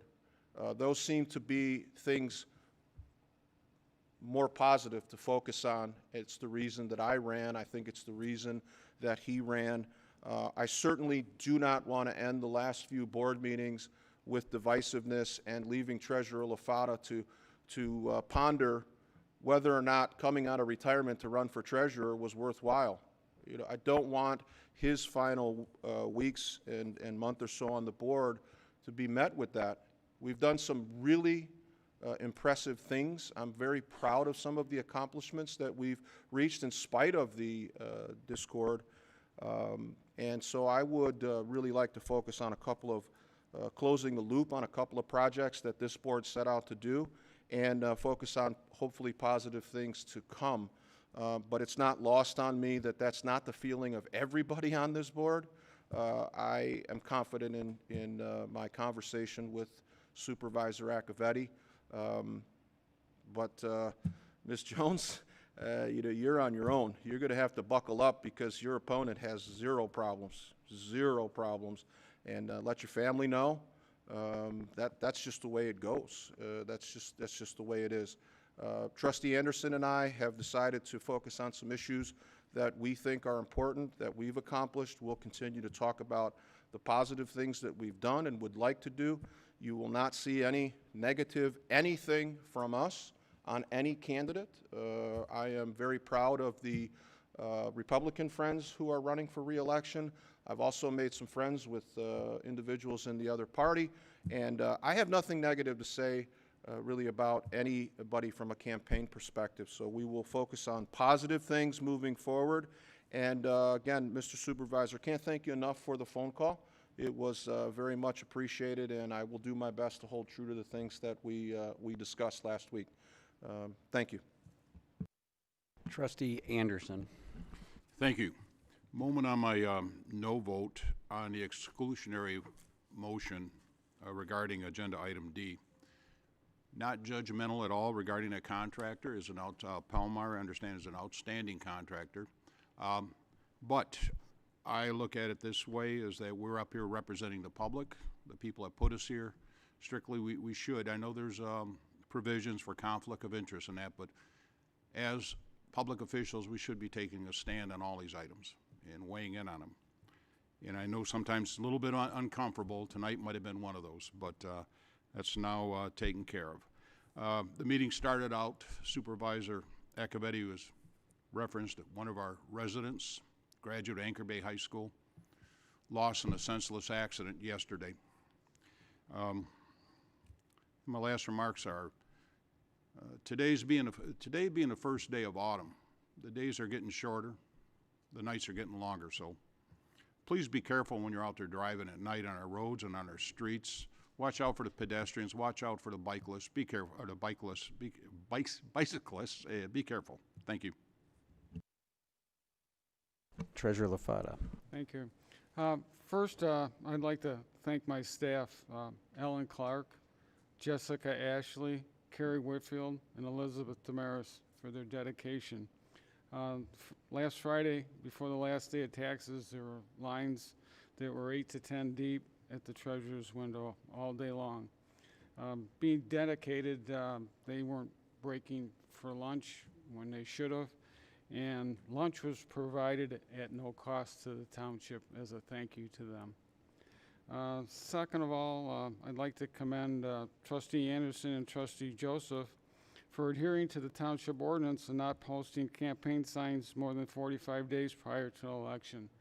That is a display of both integrity and ethics. The rest of my comments, I think were covered by Mr. Joseph. I do have one answer for Mr. Kadish. The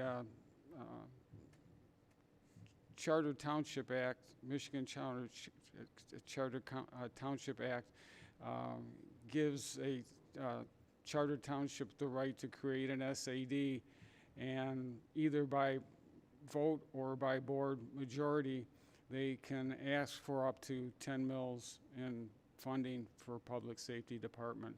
But if you're asking for what law made that possible, it's the Charter Township Act. The other thing is I know Mr. Kadish has complained about speeding on Sutton Road before and has run into issues with it. It's a county road, and the county is the one that sets speed limits. So I'm not knowing if this is an issue, but could be in the speeding that's happening.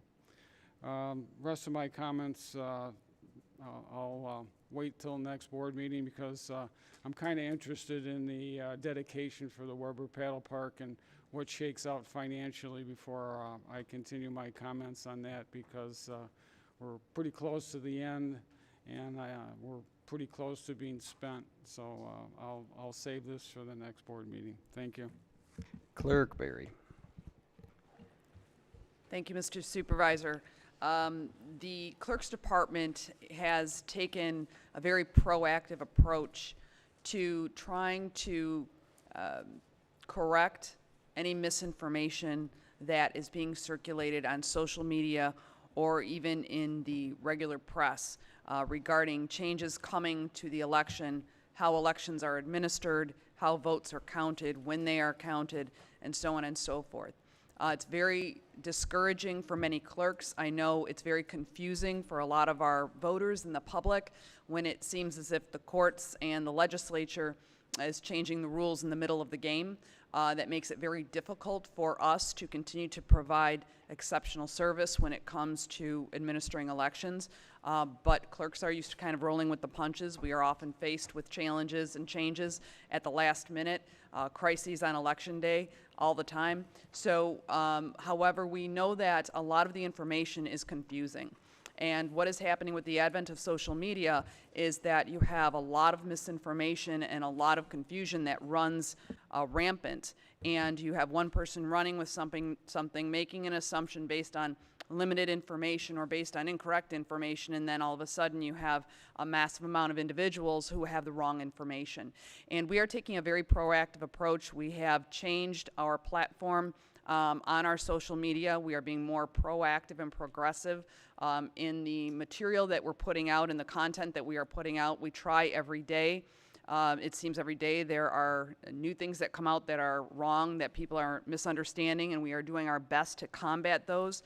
I'd like to thank Mrs. Merriweather, who spoke earlier.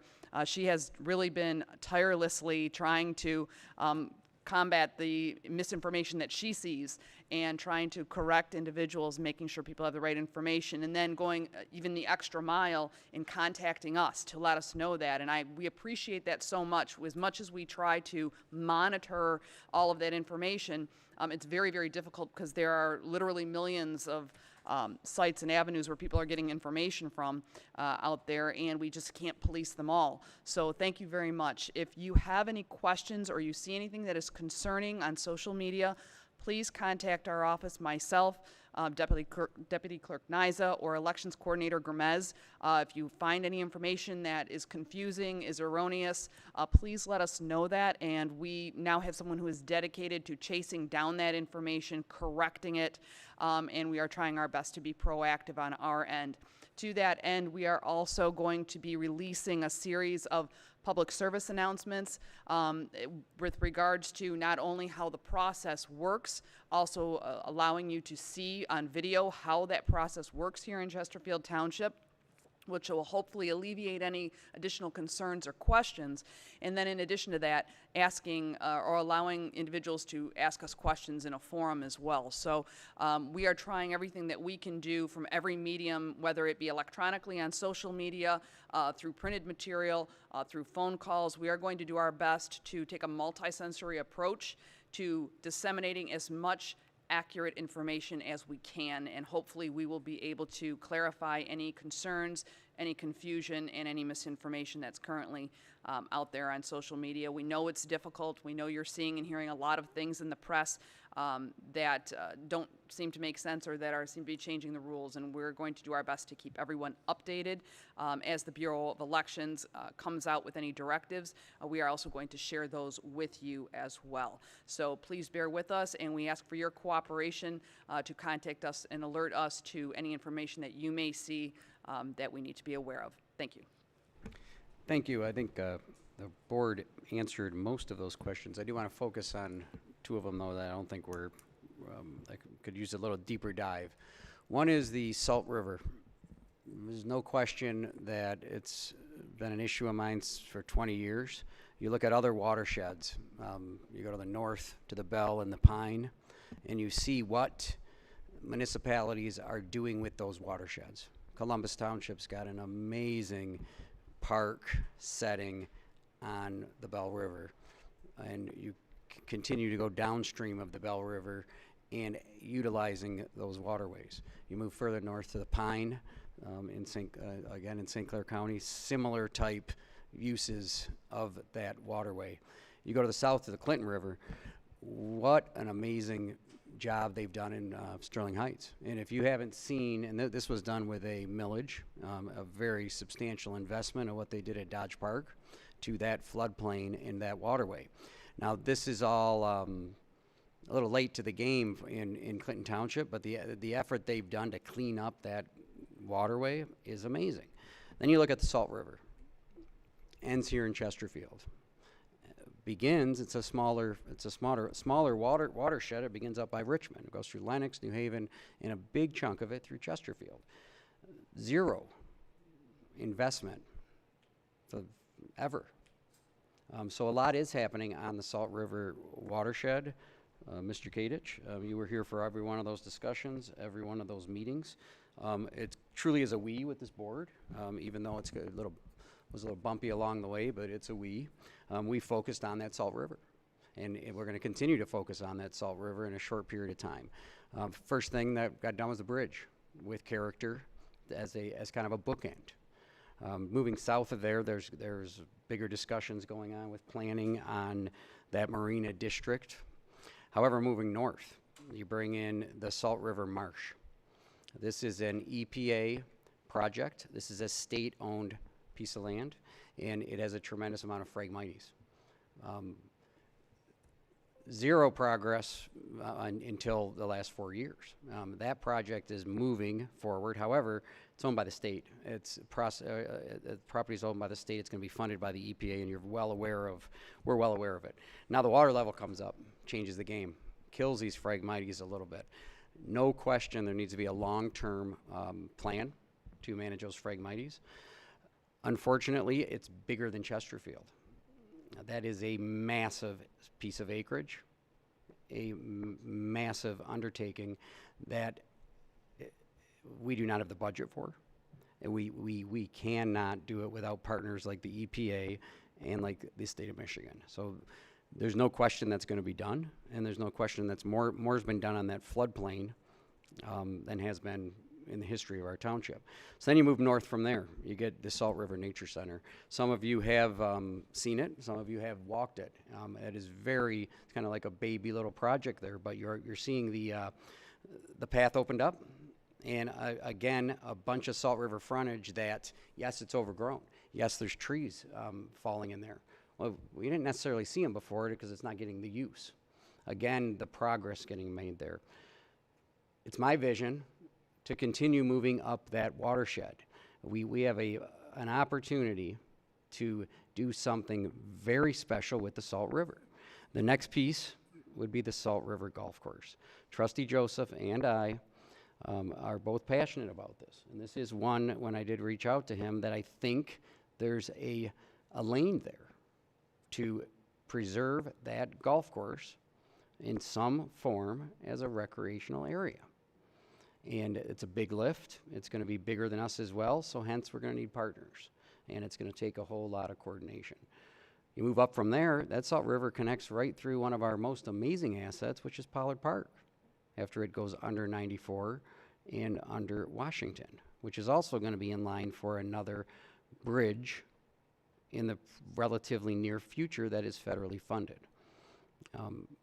Coupled with a non-motorized path plan that is working its way through planning and working its way through this system.